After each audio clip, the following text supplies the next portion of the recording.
God. Alright guys, so today we're going to be working on this piece of shit, not that one.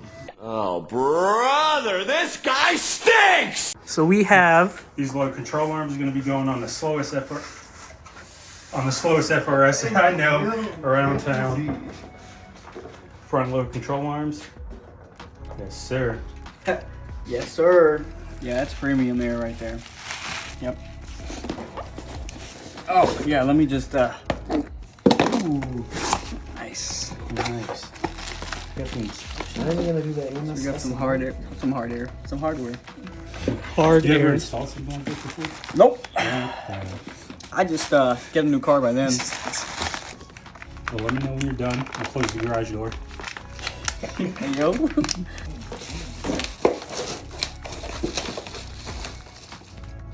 So there's different adjustments depending on your track setup or daily setup or boat setup.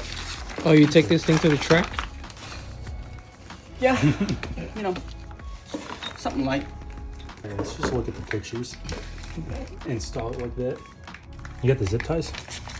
They came with zip ties up top. Okay. Yeah, so we're just gonna reuse them. Yeah. No, it's backwards. The zip tie's just gonna clip into it.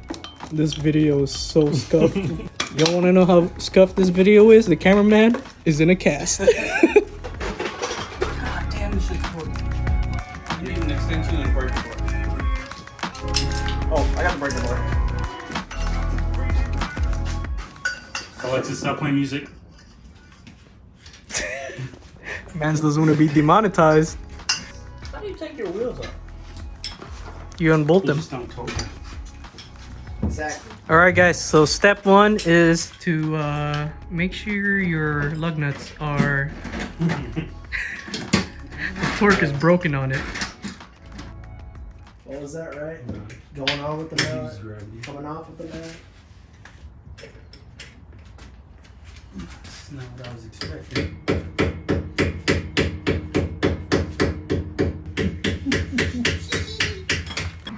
I'm in danger!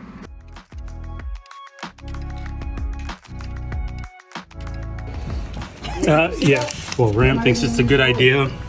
This is all the tools we needed. That's all the tools we got, so we'll see if that works. I think we might need more tools. Yeah, we're gonna need some more tools.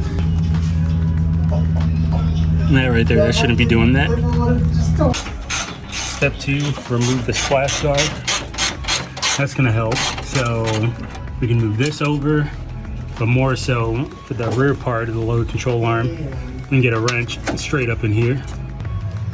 All right, so where are we at now? We're gonna try this TikTok hack. Hopefully it works. So there's a bolt thing that we're trying to undo, but we can't get that undone because this keeps spinning. So I'm gonna try this TikTok hack. How does the hack go? You put it on the top and the bottom of the stud, and you tighten it down, and then, how am I supposed to tighten this down? With that? Oh, okay. Yep, and then you take an open end and you break the torque off of that nut, and it should spin. So TikTok was a lie. The nut is off. Yeah, just a little bit of WD-40, a little bit of elbow grease, and that's all you need. And a little bit of this.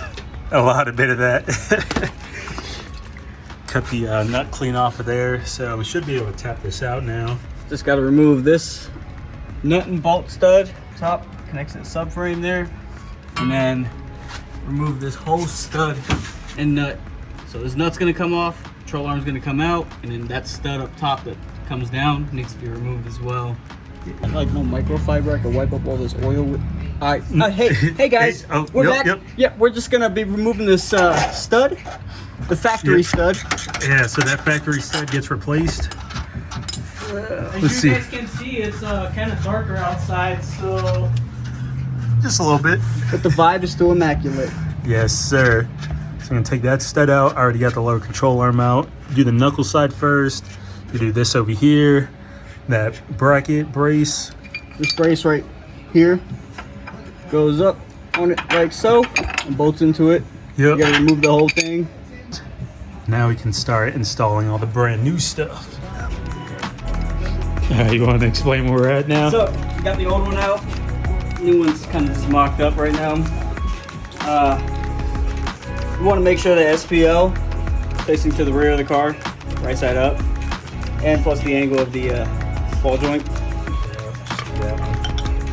By comparison, just averaging, maybe like 3 or 4 pounds lighter. I don't know. They probably have it on their website.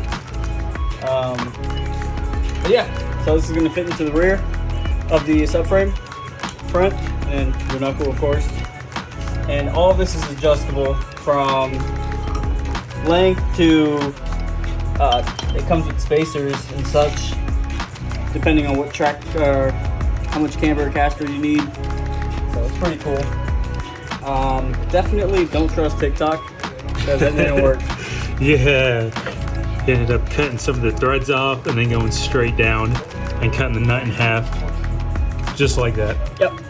So if you're trying to take the nut off and this stud is still spinning, just cut the threads off and then go down. Save yourself some time. Yeah, Dremel is going to be your best friend on this. And then real quick, we're going to show you a comparison on left and right, because we almost got this backwards. You can see this stud right here, that gets replaced by that bearing right there. And make sure you tell by the angle that this cuts up as. Reflects like driver's side, this tiny little angle there. Yeah. How's it going? It's feels like day 7 of Captain's Log. Yeah, we're getting somewhere. I don't know where, but The hardest part is adjusting everything at once just to get it somewhat straight for the alignment shop. Tie rods need to be adjusted. Caster arm needs to be adjusted a lot. It's a lot of back and forth. But the spirit's still there, right? So it is. here we go. Let's get it. It's us. Yeah, it's about 3 minutes later. Most important instruction, you don't really need these torque specs, but you do need to have this car professionally aligned, okay? And maybe even professionally installed, so hit me up. It's Honestly, cool. hit us up. But, quick rundown overall. If you're any kind of lower than factory, you're gonna need aftermarket end links, some shorter ones. Luckily for me, Redstone had me in check. Yes, sir. You're gonna have to adjust your tie rods. Make sure you tighten them up. This shouldn't be happening. Big thing is to actually install this first and leave the caster arm off. It makes it so much easier if you adjust the caster arm after. So install this and then the ball joint down in the bottom here, and then the caster arm to the lower control arm itself. That would have saved us some time. Oh, very confusing. So either I didn't get all the hardware, or I was just being silly. You have this thicker washer up front, up top, and then a thinner one, and then another thicker one, just same thickness as this one, down in the bottom. So it's 2 up top, 1 on the bottom. And then you still need to keep your factory brace. The stud is the only thing that gets replaced. Oh, big thing, huge thing. If you come on over here, if you drive one of these, you're gonna need one of these. So Facts. just keep that in mind. And yeah, big thing is try to keep the arms as parallel to the ground as you possibly can. And stay pushing Pete. I look like this the whole time. You guys didn't say anything? Yep. That's a video. Yeah. And that's the SPL front lower control arm install for the FRS. Barely. What's E-Tech? E-Tech? I don't know, but we've been going at this for some time now. But we'll catch y'all in the next one. Later. Until next time. I'm tipping, wood grain I'm gripping, catch me line switching with the paint dripping. Turn your neck and your dime missing.